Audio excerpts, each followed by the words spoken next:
How you doing? I'm Emmitt. This is your Real Estate Minute.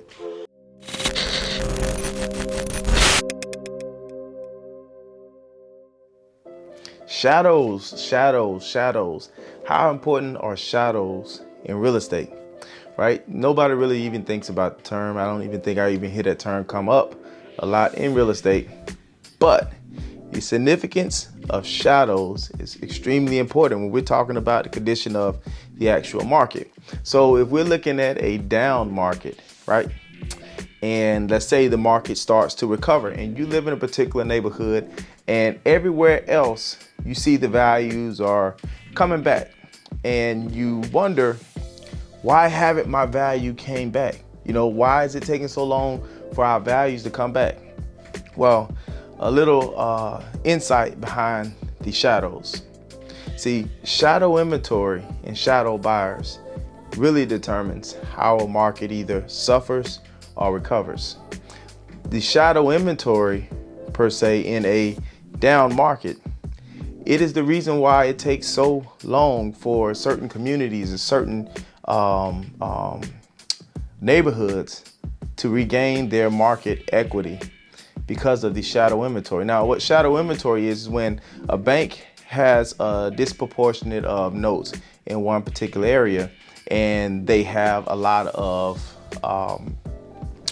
delinquent payers, delinquent homeowners on those notes. So what the banks would do is, instead of foreclosing on all of their notes that they have in one particular area, what they do is allow the owners to sit in the home without being foreclosed on. And as the market absorb the distressed properties that they already have, then they release these notes a few at a time. So therefore it doesn't delinquish the value and equity that they have in the other notes for the homeowners that may not be delinquent or are actually good homeowners. So the banks do this to sort of protect their equity that they have in other notes. So with that being said, if you see the market looks like a market is recovering, and we're talking about a down market, we're not talking about the current market. I'll get to that in a second.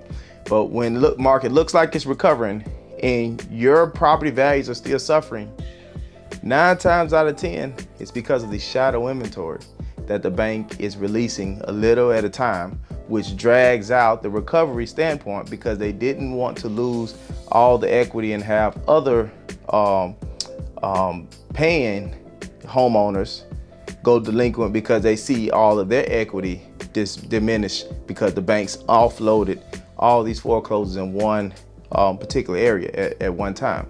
Now, the shadow buyers, per se, is the other side of the spectrum, because the shadow buyers is buyers that were in the market. We have a strong seller's market. The buyers are in the market, but they get frustrated because they just keep getting outbidded with aggressive buyers. The sellers are not willing to negotiate. They can't get any sellers concessions. Maybe they need a little assistance to closing. Maybe they need a little boosting of the credit score. But these shadow buyers have taken a seat on the sideline because the market just seems to be too aggressive and they're not willing to play in that type of game. So they sit on the sidelines. Now, when we see a time like this happening, guess what happens to those shadow buyers? They now step up and play because they feel like this is the best opportunity for them to negotiate what they need.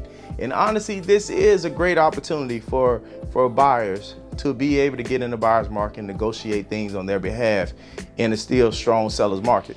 Now, a lot of people get a misconception of the market just because of what they see happening. Now, the data really determines what the status of the market is. And as the data continues to roll out, we're starting to see a good glimpse of what this pandemic is doing to the market.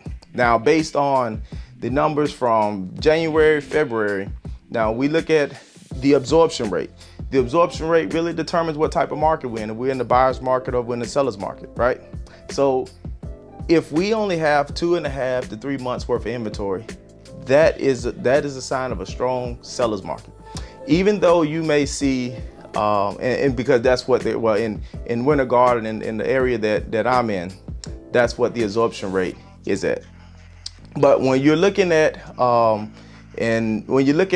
the things from a big perspective, and you're starting to see sellers starting to reduce their you're starting to see price cuts and so forth on the market, and that's a sign to say, oh, the market's about to crash. Sellers are reducing their price.